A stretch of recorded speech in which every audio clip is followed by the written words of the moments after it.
السلام علیکم ورحمۃ اللہ وبرکاتہ۔ آج ہماری تمہاری زندگانیوں کا کوئی بھروسہ نہیں ہے، اور اللہ کا یہ فرمان اقدس ہے کل نفس ذائقۃ الموت، ہر نفس کو موت کا مزہ چکھنا ہے۔ دنیا میں جس کو آیا ہے اس کو ایک نہ ایک دن جانا پڑے گا اور اپنے اعمال کا حساب بھی دینا پڑے گا، چاہے امیر ہو، چاہے غریب ہو، چاہے فقیر ہو، چاہے مالدار ہو، جو بھی ہو، جیسا کرو گے ویسا بھرو گے۔ ایک نہ ایک دن ہر کیے کا حساب و کتاب اللہ کے یہاں دینا پڑے گا۔ آج کے پرفتن دور کا حالات اور ماحول دیکھتا ہوں تو بڑا افسوس سا لگتا ہے اور معلوم ہوتا ہے کہ یہ زندگی یہ کیا ہے، یہ چند دن کا ہر انسان مہمان ہے۔ حالات دیکھتے لوگوں کے ایمان کی کمزوریاں دیکھتا ہوں، لوگوں کے چلن کے طریقے دیکھتا ہوں، گھر کے ماحول دیکھتا ہوں، ایسا لگتا ہے کیا ان لوگوں کو یہ خبر نہیں پہنچی کہ مجھے ایک دن مرنا ہے؟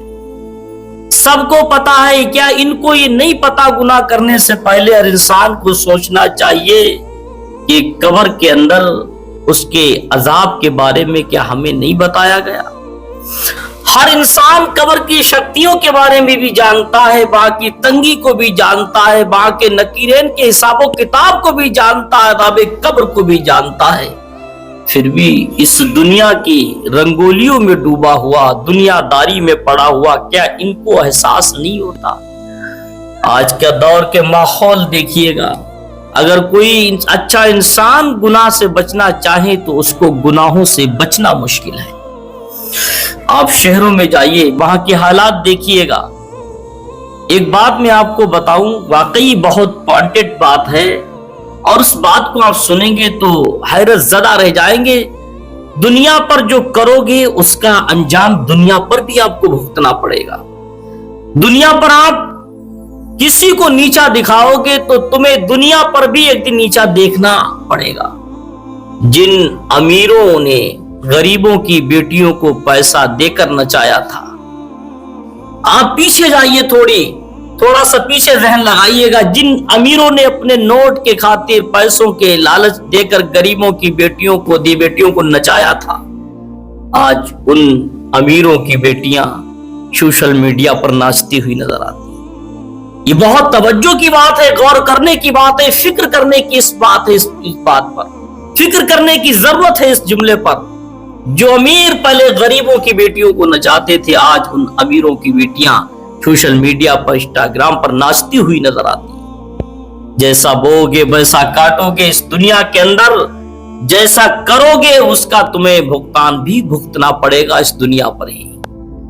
اور یہ حقیقت ہے، انسان سب کچھ جانتا ہے، جاننے کے باوجود انجان پڑا۔ بات آئی تو ایک بات اور بیان کر دوں۔ ایک امیر زادے کی ایک بیٹی تھی، بڑی خوبصورت حسین و جمیل بیٹی تھی، اپنے باپ کی اکلوتی بیٹی تھی، اور ایک اس کا بھائی تھا۔ بیٹیوں میں تنہا تھی اور بھائیوں میں اس کا ایک بھائی تنہا تھا۔ ایک ہی بھائی تھا، ایک ہی بہن تھی، دو بھائی بہن تھے۔ لڑکی بڑی حسین و جمیل خوبصورت تھی، اور بہن بھائیوں میں بڑی محبت تھی، چھوٹا سا پریوار تھا، خوشحال پریوار تھا، زندگی بڑی سکون و اطمینان کے ساتھ گزر رہی تھی۔ لیکن یہ کس کو معلوم کہ ایک نہ ایک دن موت تو آنی۔ یہ بھی نہیں کہا جا سکتا کہ چھوٹا پہلے جائے گا یا بڑا پہلے جائے گا، اس کے بارے میں کوئی گمان بھی نہیں کر سکتا کہ یہ دنیا میں آ کر موت کا مزہ پہلے کون چکھے گا، امیر جائے گا یا غریب جائے گا، خوبصورت جائے گا یا بدصورت جائے گا، سلامت جائے گا یا وکلانگ جائے گا۔ کوئی کسی کے بارے میں، زندگی موت کے بارے میں کوئی نہیں بتا سکتا کہ موت کس کو پہلے آئی۔ میں نے دیکھا ہے کہ جو جوان دنیا سے چلے گئے اور بوڑھے جو بستر مرگ پر لیٹے وہ آج بھی لیٹے ہیں۔ زندگی کا کوئی بھروسہ نہیں ہے میرے بھائی، میرے عزیزوں، میرے پیاروں، زندگی کا کوئی بھروسہ نہیں۔ وہ لڑکی کا انتقال ہو گیا، نوجوان لڑکی تھی، حسین و جمیل بیٹی تھی، خوبصورت تھی، انتقال ہو گیا۔ ہونے کے بعد بھائی को बड़ा दुख हुआ। उसने अपनी बहन को, अजीज व अकारीब को साथ में ले जाकर उसकी मिट्टी करा, उसको सफुर्दे खाक किया। उसको मदफून करने के बाद जब घर वापस आया तो उसको ध्यान आया कि मेरी जेब में कुछ मेरे जरूरियात कागजात रखे हुए थे, वो बहन की कब्र में गिर गए। अंधेरे में मिट्टी हुई थी, रात में कब्र में गिर गए। अब वो कश्मकश में पड़ गया, अब क्या करा जाए। तो उसने दिल में सोचा, बहन की कब्र के तख्तों को हटाकर अभी रात में तो दफन किया, खोद कर मैं कब्र को वही कागजात बरामद कर लूंगा, निकाल लूंगा जाकर। भाई ने किसी को खबर नहीं की, तन्हा कब्रिस्तान पहुंचा और मिट्टी हटाई। पहला तख्ता हटाया तो क्या देखा, तख्ता हटते हुए देखा कि बहन की कब्र में आग के शोले भड़क रहे। पूरी कब्र के अंदर आग भरी हुई, उस पर अजाब हो रहा है, तरह तरह का अजाब में मुलव्विस है बहन। बिच्छू मुंह में चिपका हुआ, सांप बदन में लिपके हुए है और पूरा बदन आग में से जल रहा है। बड़ी तेज चीखो पुकार कर रही। जब तख्ता हटा तो चीखी, भाई मुझे बचा ले। भाई ने फौरन तख्ता बंद किया, कब्र को जैसा था वैसे फिर बना दिया। फौरन लौटकर उदास घर आया और खामोशी के साथ बैठ गया। माँ ने कहा, बेटा आज तेरा चेहरा इतना उदास क्यों है? दुनिया में जो आया है उसे एक ना एक दिन तो जाना है, मेरे लाल तू क्यों उदास है? तो बेटे ने कहा, माँ मैं उदास इसलिए नहीं हूं कि बहन दुनिया से चली गई, उदास इसलिए हूं कि बहन की कब्र मैंने आग से भरी हुई देखी। कब्र आग से भरी हुई देखी तो माँ ने कहा, बेटा तेरी बहन तो कोई गुनाह भी खास नहीं किया करती थी। तो बेटे ने कहा, माँ नहीं, मुझे बता कौन सा ऐसा गलत काम मेरी बहन करती थी, कौन सा ऐसा गुनाह करती थी जिसके बुनियाद पर आज मेरी बहन की इतना सख्त अजाब कब्र में दिया जा रहा है कि पूरी कब्र आग से ले से भरी हुई है, बिच्छू चिपके हुए है। आज ये बात आज हमारी बहनों को बहुत गौर से सुनना चाहिए। इस बयान को बहनों को बहुत गौर से सुनना चाहिए और सुनकर इसको शेयर भी करना चाहिए। अपने दूसरे बहनों को, भाइयों को जरूर सुनाना चाहिए कि जिंदगी जो अपने दुनियावी एतबार से गुजार रहा है उसको जरूर ये पैगाम देना चाहिए कि एक ना एक दिन मरने के बाद कब्र के अंदर क्या होने वाला है, इसकी खबर जरूर देना चाहिए। जब मेरे भाइयों, जब भाई ने कहा कौन सा ऐसा गुनाह करती थी, तो माँ ने कहा, बेटा कोई गुनाह नहीं करती थी। बोले, नहीं माँ मुझे बता, मेरी बहन पर इतना बड़ा अजाब होने की वजह क्या, क्यों, कौन सा गुनाह? मैं नहीं जानती, मगर माँ तू जरूर जानती होगी, क्योंकि बेटियों की ऐसी कोई राज की बात नहीं छुपी होती जो माँ ना जानती हो। माँ सारे राज से बेटियों के वाकिफ हुआ करती है। बेटा कहता है, माँ तू सब जानती होगी, तू मुझे जरूर बता। तो माँ कहती, बेटा तेरी बहन 5 वक्त की नमाज भी पढ़ा करती थी, रोजे भी रमजान के रखती थी और गरीबों की मदद भी किया करती थी, पर्दे का लिहाज करती थी और सारे शरीयत मुस्तफा के काम में भी मशगूल रहा करती थी। कभी फजूल गोई नहीं, चुगली नहीं, कुछ भी कोई गुनाह नहीं करती थी। तो बेटे ने कहा, माँ फिर गुनाह किस बात का, अजाब किस बात का कब्र में हो रहा?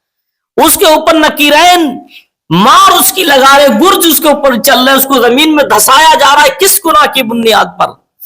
उसका बदन आग के शोलों में जल रहा है, किस गुनाह की बुनियाद पर? उसके ऊपर सांप बिच्छू चिपके हुए, आज वो सांप बिच्छू कीड़े मकोड़ों की गिजा उसका बदन बना पड़ा है। माँ किस गुनाह की बुनियाद पर आज उसका बदन, उसकी कब्र आग से भरी हुई, उसको सताया जा रहा है, कौन सा गुनाह? तो माँ कहती, बेटा, माँ की आंखों में आंसू आ गए। कहा, बेटा अगर तू मालूम करना चाहता, जानना चाहता कि तेरी बहन पर अजाब क्यों हो रहा, तो सुन बेटा, तेरी बहन नमाज भी पढ़ती थी, रोजा भी रखती थी, ज़कात भी देती थी और चुगली गीबत भी नहीं किया करती थी, हर नेक काम किया करती थी, मगर नमाज की पाबंदी भी किया करती थी, मगर नमाज को जब पढ़ती थी जब उसका टाइम निकल जाता था। हर नमाज को कज़ा करके पढ़ा करती थी। आज नमाज कज़ा करके पढ़ती थी, उस नमाज कज़ा करके पढ़ने का इतना बड़ा अजाब है कि उसकी कब्र आग से भरी हुई है। कज़ा करके नमाज पढ़ने की सजा इतनी बड़ी कि उसके बदन पर सांप बिच्छू का गिजा बना हुआ। कज़ा करके नमाज पढ़ने की सजा इतनी बड़ी है कि उसके ऊपर कीड़े मकोड़े चिपके हुए, सांप बिच्छू उसको सता रहे, नकीरेन उसको मार रहे और उसकी कब्र पूरी की पूरी आग से भरी, उसका बदन आग में जल रहा है, सिर्फ इसलिए कि वो नमाज तो पढ़ती थी मगर कज़ा करके पढ़ती थी। अब गौर करें, हमारी आज की बहनें और भाई, जो नमाज तो बहन पढ़ती थी मगर कज़ा करके पढ़ती थी, जो लोग बिल्कुल नहीं पढ़ते वो सोचे इस बात को। اس واقعے سے سبق لینا چاہیے ہم تمام لوگوں کو، اور آج ہماری ان بہنوں کو جنہیں صرف دنیا ہی ان کے ذہن میں رہتی ہے، آخرت ان کے ذہن میں نہیں ہوتی، قبر ان کے ذہن میں نہیں ہوتی، حساب و کتاب ان کے ذہن میں نہیں ہوتا، وہ یاد کریں کہ جب مر کر قبر میں آنکھ کھلے گی تو اس وقت کیا محسوس کریں گی، اس وقت کیسی فیلنگ آئے گی، کیا کیا جائے گا، اس وقت کون سا بچائے گا ان کو، کوئی نیک اعمال نہیں ہوں گے۔ بات مختصر میں کرنا چاہتا تھا، لمبی ہو گئی، لیکن میرے بھائیوں یاد رکھیں ہر گناہ کرنے سے پہلے ایک مرتبہ قبر کو ضرور یاد کر لیا کریں۔ میرا دعویٰ ہے کہ آپ گناہوں سے باز آ جائیں۔